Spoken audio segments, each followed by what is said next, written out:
కాళేశ్వరం ప్రాజెక్టుపై సీబీఐ విచారణ జరిపించాలని నిర్ణయించినట్లుగా సీఎం రేవంత్ అసెంబ్లీలో సంచలన ప్రకటన చేశారు. అంతర్రాష్ట్ర వ్యవహారాలు, కేంద్ర సంస్థల భాగస్వామ్యం తదితర అంశాల నేపథ్యంలో ఈ కేసును సీబీఐకి అప్పగించడం సముచితమని భావించారు. దర్యాప్తు చేపట్టేందుకు సభ ఏకగ్రీవంగా నిర్ణయం తీసుకుంది. దోచుకున్న వారిని శిక్షించేందుకే సీబీఐ విచారణ జరగాలన్నారు. నిజాయితీతో విచారణ జరగాలని ఆశిస్తున్నానని సీఎం రేవంత్ అన్నారు. 9.5 గంటల పాటు సాగిన సుదీర్ఘ వాదనల అనంతరం సభ నిరవధికంగా వాయిదా పడింది. పీసీ ఘోష్ విచారణ కమిషన్ తమ నివేదికలో క్రిమినల్ చర్యలకు అర్హమైన అనేక లోపాలు, అవకతవకలను గుర్తించింది. నిర్లక్ష్యం, దురుద్దేశం, ఉద్దేశపూర్వకంగా వాస్తవాలను తొక్కిపెట్టడం, ఆర్థిక అవకతవకల వంటి అంశాలను ప్రస్తావించింది.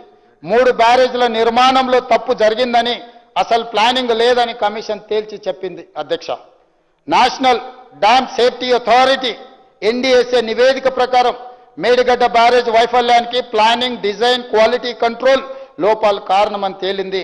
నాణ్యత, నిర్వహణ సరిగా లేకపోవడం వల్ల నిర్మాణంలో లోపాలు ఏర్పడ్డాయని ఎన్డీఎస్ఏ గుర్తించింది. ఈ అంశాలన్నింటిపై లోతుగా, మరింత సమగ్రంగా దర్యాప్తు చేయాల్సిన అవసరాన్ని ఎన్డీఎస్ఏ విచారణ కమిషన్ నివేదికలు స్పష్టం చేశాయి. ఈ ప్రాజెక్టులో అంతర్రాష్ట్ర అంశాలు, కేంద్ర రాష్ట్ర ప్రభుత్వాలకు చెందిన వివిధ శాఖలు, ఏజెన్సీలు పాలు పంచుకున్నాయి.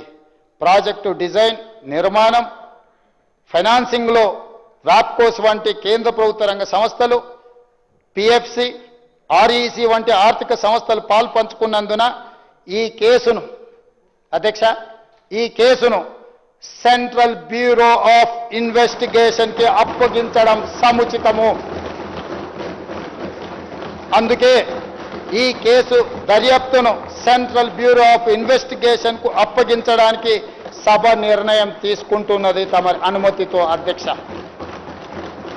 ఎన్నో రకాల అంశాలు, విచారణ అర్హమైన విషయాలు ఇందులో ఉండడం వల్ల సిబిఐ ఎంక్వైరీకి మా ప్రభుత్వం ఆదేశాలు జారీ చేయనైనది. ఈ సభ దీన్ని ఏకగ్రీవంగా ఆమోదించి సిబిఐ ఎంక్వైరీలో ఊరు, పేరు, అంచనాలు మార్చి దోచుకున్న వాళ్ళందరినీ శిక్షించడానికి అవసరమైన నిజాయితీతో కూడుకున్న విచారణ జరగాలని ఆశిస్తూ తమరి దగ్గర సెలవు తీసుకుంటున్నాం.